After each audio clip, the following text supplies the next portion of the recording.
love music so much because it's a way for me to vent. I play songs and it just takes my mind away from whatever I'm thinking about, so I feel like the more I can play, the more I could just release and just be myself. My name is Isaiah Eddington. I'm a senior here at Roosevelt High School, North Portland. He came here as a freshman, and he just was jamming every day with his friends, just because he loves it. You put him in there, and it just holds it all together. It's kind of a metaphor for his personality. We're twice as good when Isaiah's there. My favorite classes in high school right now are my jazz band class and my AP calculus class. It's advanced placement, so it pushes me to my limit, and also it gives me an advantage to get college credit if I pass AP tests at the end of the year. So I met Isaiah when he was a freshman here. He's always been a really wonderful student, very engaged, has always worked hard in his classes. If we didn't know him personally, we would just make the assumption that he hadn't gone through a lot of different struggles. As his school counselor, I was really surprised to hear about some of the tough things that he's gone through. I lived in St. John's Woods when I was little with my mom, brother, and my stepfather, Brian. My mother and stepfather split up, and that's when we got evicted from that place. We moved into hotels, and after that I had to wake up at 5:30 in the morning just to wake my brother up and my mom up to get them to get ready to go to school. We'd have to catch Maxes, a couple buses. After that, we couldn't afford the hotels anymore, so we lived with my mom's friend for quite a while. We slept basically in one bed. My mom found another boyfriend. This guy, he was an alcoholic. He had a bad criminal record.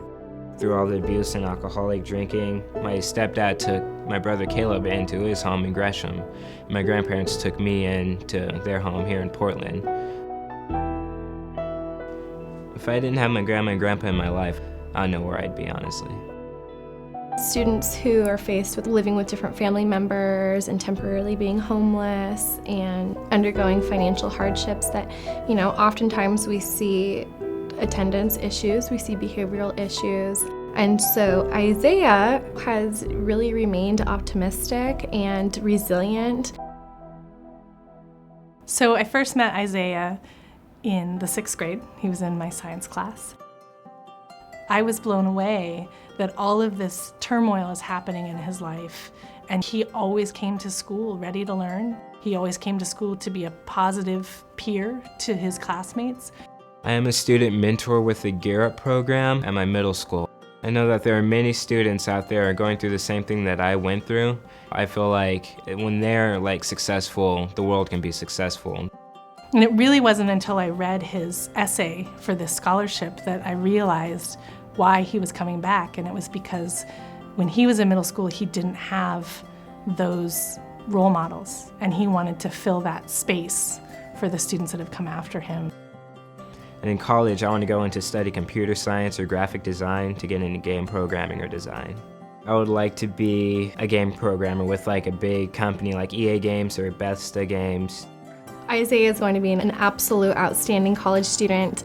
I am 100% faithful that he is going to do phenomenal whatever he decides to do in his life. When I move forward in life, I continue to keep playing music.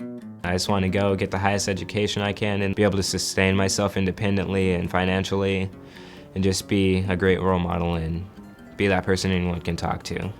I've showed that although you go through a lot of things, doesn't mean your life has to be completely negative. You can turn it around to something positive in your future.